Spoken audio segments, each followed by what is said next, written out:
ஈரோடு மற்றும் திருப்பூர் மாவட்டங்களில் தோட்டத்து வீடுகளை குறிவைத்து கொலை கொள்ளையை அரங்கேற்றிய கும்பல் கைது செய்யப்பட்டிருக்கிறார்கள். ஈரோடு சிவகிரியில் வயதான தம்பதியை கொன்று நகைகளை கொள்ளையடித்த வழக்கில் கொள்ளையர்கள் 3 கைது செய்யப்பட்டிருக்கிறார்கள். கூடுதல் தகவல்களை தருகிறார் எமது செய்தியாளர் ராஜகுமரன். ராஜகுமரன், வணக்கம். முழு விவரங்கள். தொடர் கொலை கொள்ளை சம்பவத்தில் ஈடுபட்டுக் கொண்டிருந்த கும்பல் ஒன்றை ஈரோடு திருப்பூர் மாவட்ட காவல்துறையினர் கிட்டத்தட்ட 12 தனிப்படை காவலர்கள் தேடி வந்த நிலையில் அந்த கொலை குற்றங்களில் ஈடுபட்ட நபர்களை கைது செய்திருந்தார்கள்.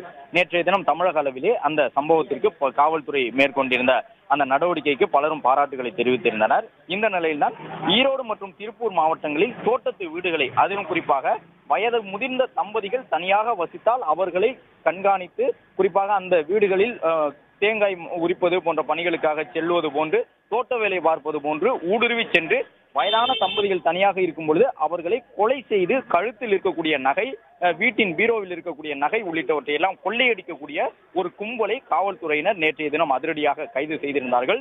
இந்த மாதத்தினுடைய தொடக்கத்தில் நடைபெற்ற ஒரு கொலை சம்பவத்தில், அதாவது முதிய தம்பதிகள் 2 கொலை செய்யப்பட்டு அந்த நகைகள் எல்லாம் கொள்ளை போயிருந்தன. அது தொடர்பான வழக்கு விசாரணையின் பொழுது தேடுதல் வேட்டையிலே இந்த தொடர் கொள்ளை சம்பவத்தில் ஈடுபட்ட நபர்களை கைது செய்திருந்தார்கள். அந்த குற்றவாளிகளை விரைந்து கண்டுபிடித்து களவு போன நகைகளையும் மீட்டிருக்கக்கூடிய காவல்துறையினரை நேரில் வரவழைத்து தற்பொழுது தமிழக முதலமைச்சர் சான்றிதழ் வழங்கி பாராட்டு தெரிவித்திருக்கின்றார். ஈரோடு மற்றும் திருப்பூர் மாவட்டங்களை சார்ந்த காவல்துறையினர் இதில் இடம்பெற்றிருக்கின்றார்கள்.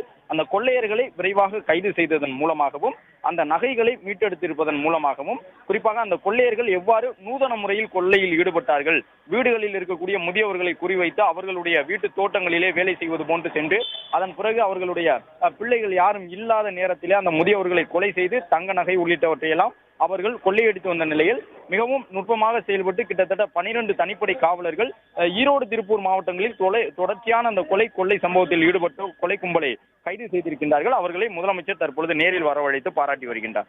பிளே ஸ்டோர் மற்றும் ஆப் ஸ்டோரில் இருந்து பாலிமர் செயலியை QR கோடு மூலம் பதிவிறக்கம் செய்யுங்கள். செய்திகளை உடனுக்குடன் பெறுங்கள்.